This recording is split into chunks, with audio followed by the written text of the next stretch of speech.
Hello, welcome to Minimalist EDC. My name's Chris, and today we're going to do a disassembly and maintenance on this one right here. This is the Civivi Elementum. And so this isn't my knife. A friend of mine actually unprompted brought it to me when we were having dinner and said, "Hey, I know you're into knives. Would you mind sharpening this for me?" So I said, "I don't mind sharpening it for you." And so he handed it to me, and so I opened it. Take a look at this together.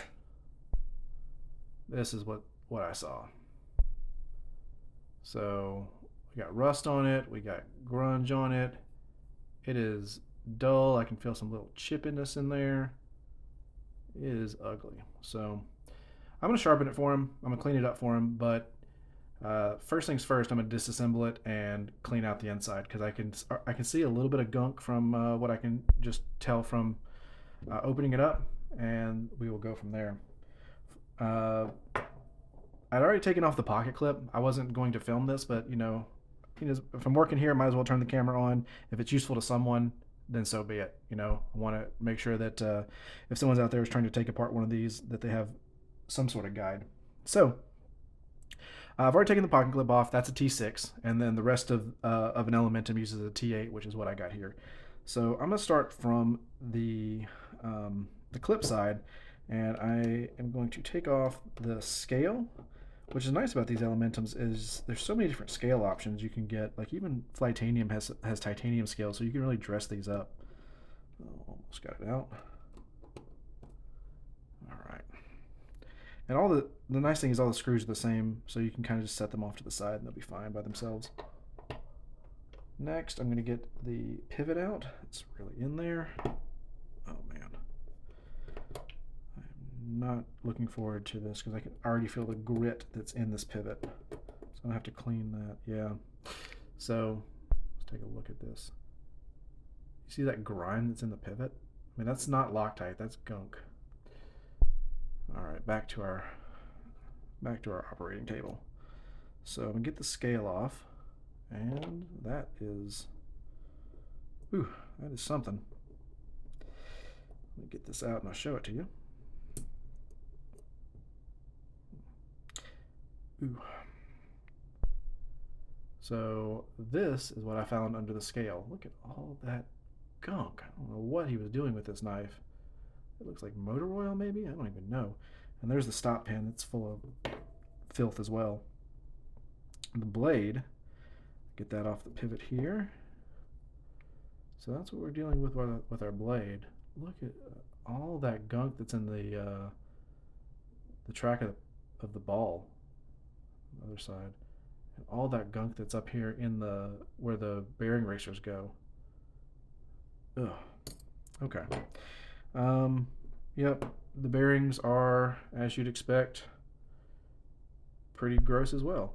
I don't know if you can see that very well, but they're just full of grime. And then, yeah. So we'll just pop the pivot out. We'll set that over by the pivot screw.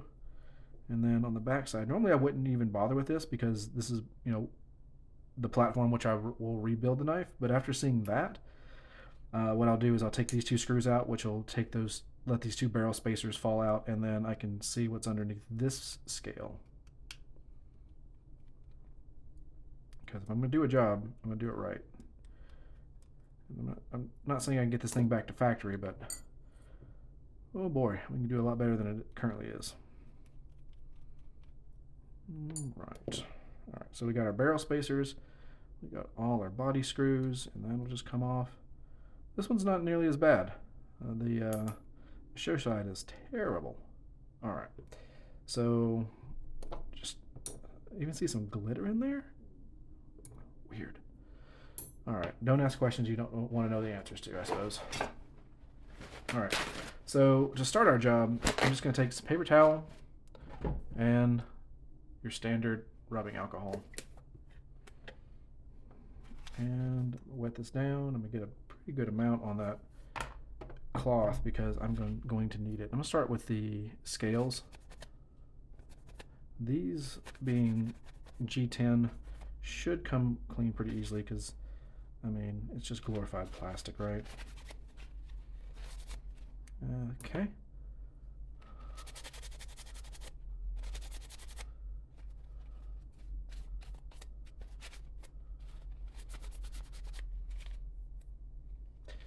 can kind of see what I'm dealing with. Like just the cleaning the inside of the scale.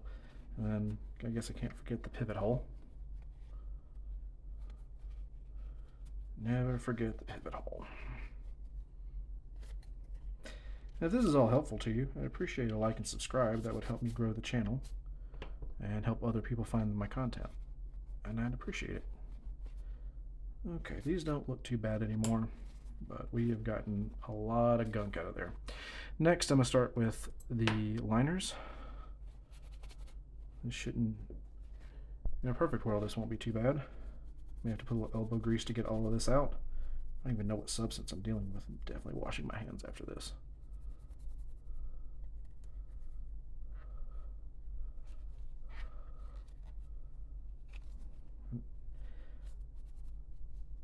I'm hoping none of this is rust. Like, the blade I think is rusty, which is something I'm not going to be able to fix, but I can fix gunk.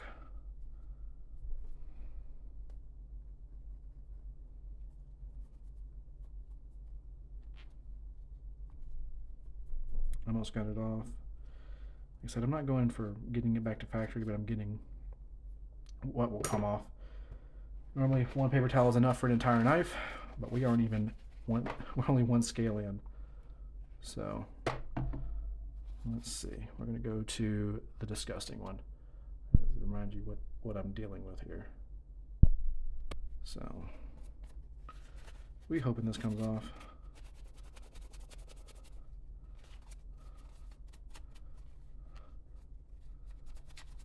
Some of it is. Like, it looks like the alcohol is a pretty good solvent to begin with.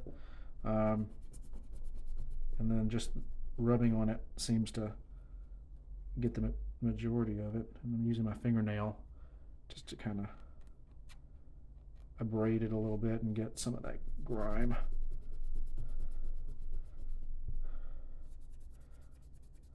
Almost. Okay. And as I'm editing this, don't be surprised if I use a few jump cuts to get through some of this, because who wants to watch me scrub for half an hour?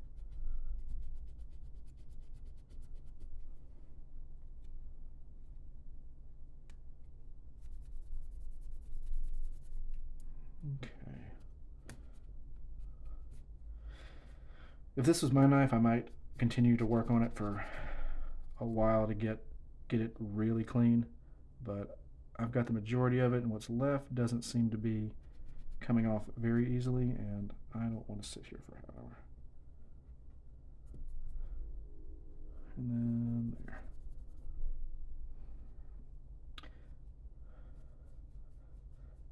I'm getting into the bearing race where the bearing makes contact with the scale.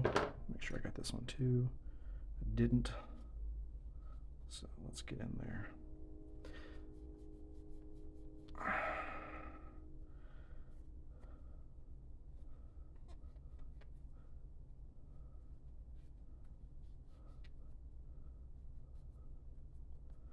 All right, cool. And now we'll, what do I want to do next? The stop pin. Yeah, this thing's grimy as well. And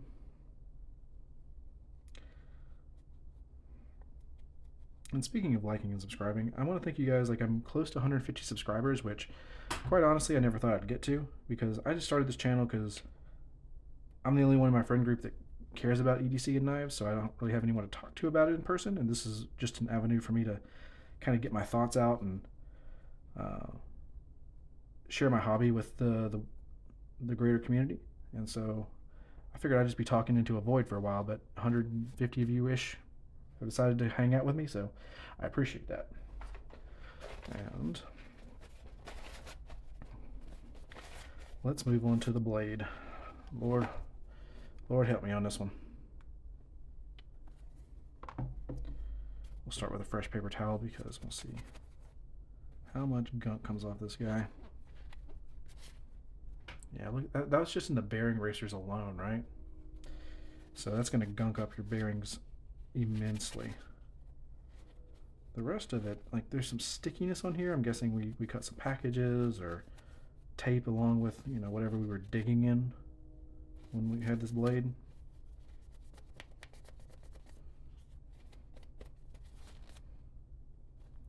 tip even seems slightly bent, like they're piercing with it. But only slightly. Actually, I mean, I still see a few rust spots, but it's not nearly as bad as it was. And like I said before, I can't, once the blade has started to rust, like, there are some things you can do that I would maybe do for my own knife, but seeing how this thing gets hard use, and it's a $50 D2 knife, and it's not mine, I'm not going to do those things.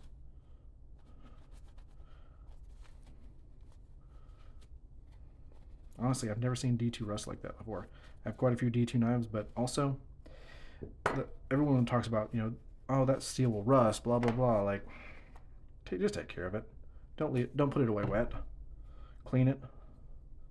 I've never had D2 rust on me. I live in the South. It's humid as hell here. Just take care of your stuff. Like, I've rusted machetes and other garden tools and stuff because I've not taken care of them, and, you know, that's on me. But as far as my pocket knives, they've always been pretty well taken care of.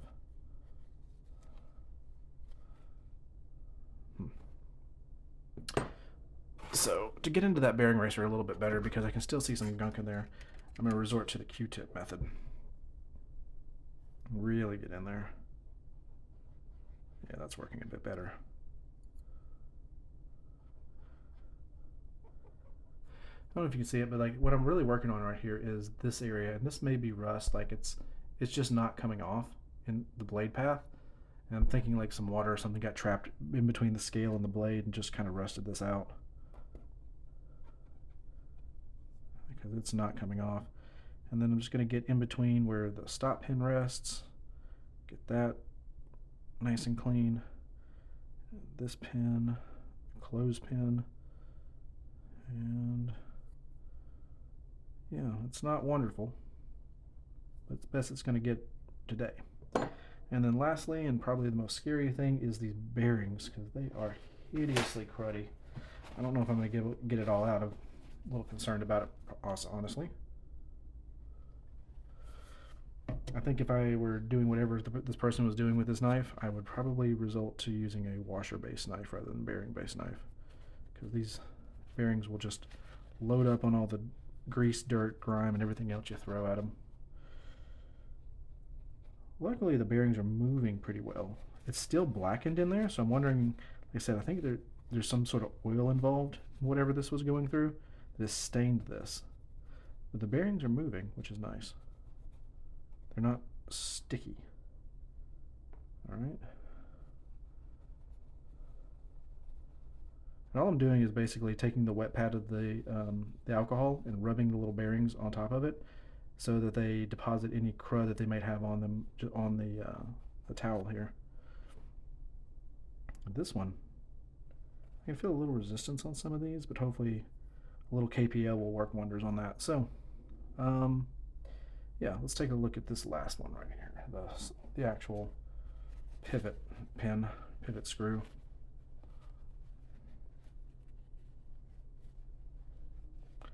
Just try to get as much of that off as possible. Yeah, that just came off the pivot. Okay, so I think we're ready to reassemble. So I'll start with this one here, I believe. What I want to do. Yeah. And then I'll just grab a barrel spacer, jab it in there. And it's a little bit of dexterity to do this. I figure if I hold the magnets. All right. If I hold the barrel spacer with my finger in the back to keep it from spinning, I can put the body screw in there. Okay, we're having magnetic difficulties. There. Yeah, to keep the barrels from spinning. And it's not wanting to do what I want it to do. There we go. If it's not threading right, you can back it out a little bit and then retry once it clicks. But I think we got it. So we'll take the other barrel, stick it in there. Again, I'll hold it with my index finger while I thread the screw in there.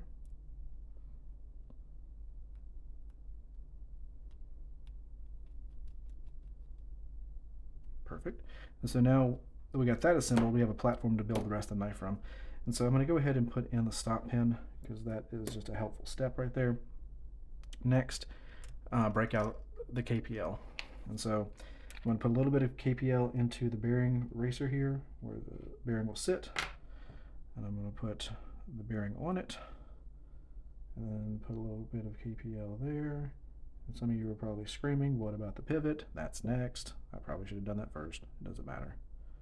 Just going to put the pivot in there. Okay, you were right. I need to put the pivot in first. Make my life easier. And so one thing to know about the Civivis is, let's pull this up. You see that little D-shaped ring on the bottom side of it? That is a place that indexes with the rest of the pivot. So let's see if I can show this here. On the pivot itself, see that right there, that little groove? That's what actually sits in there. So when you put it in, there is a wrong way and it won't go. So basically get it through the hole and then you can kind of wiggle it and it'll find its way. But essentially you want the opening of the C to point toward the tail end of the knife. All right, now we can do this again. So we're gonna put that bearing on. I'll give it a drop or two more lube since I dropped it on the table again. And there we go. Next is our blade. So I'm going to get the blade in there. And I'm going to put a little bit of lubrication into this bearing racer and then also on the pivot ball or the detent ball path. It's probably a little much, but this knife needs some TLC. And I'm just going to put a few extra drops in the bearing itself. Next, I'm going to get the scale on. So you basically want to line it up with the barrel spacers you have in the back and the stop pin you have on the top and push it together. It should sandwich and index really well. And then you can get your scale on there. And I like to put the pin in first because once you do that, it holds the rest of the knife together and you don't have to worry about it while you get the scale screws in. So I'm not tuning that just yet. I'm just getting it in there. And then lastly, I'm going to get, well, not lastly, because I got to get that pocket clip on, I suppose. I get the body screws in.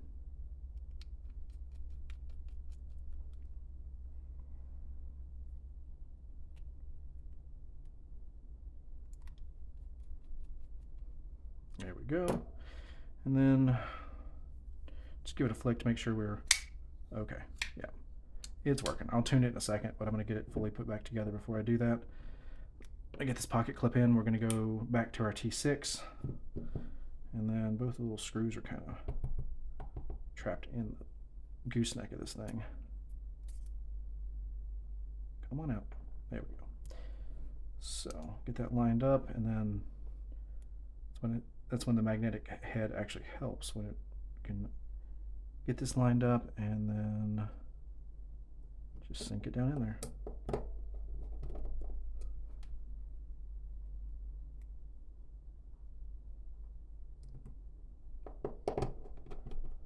All right, so let's check our work. We have decent action. We have okay centering. Let me see if I can tighten that up. I'm gonna go back to my T8. Just give it a little twist. Yeah. So pretty well centered. And then good action. It's still dull, so that is the next task. I'm gonna break out the workshop sharpener and get it to back to having an edge on it. But you know, as far as that goes, it's working. Now, this is a good example of when I talk about putting too much oil on it. This is what you're gonna see if you put too much oil. See that little bit of KPL leaking out? And what I'll do is normally after I put a knife back together, I'll fidget with it for a little while, flick it out, put it back together, flick it out.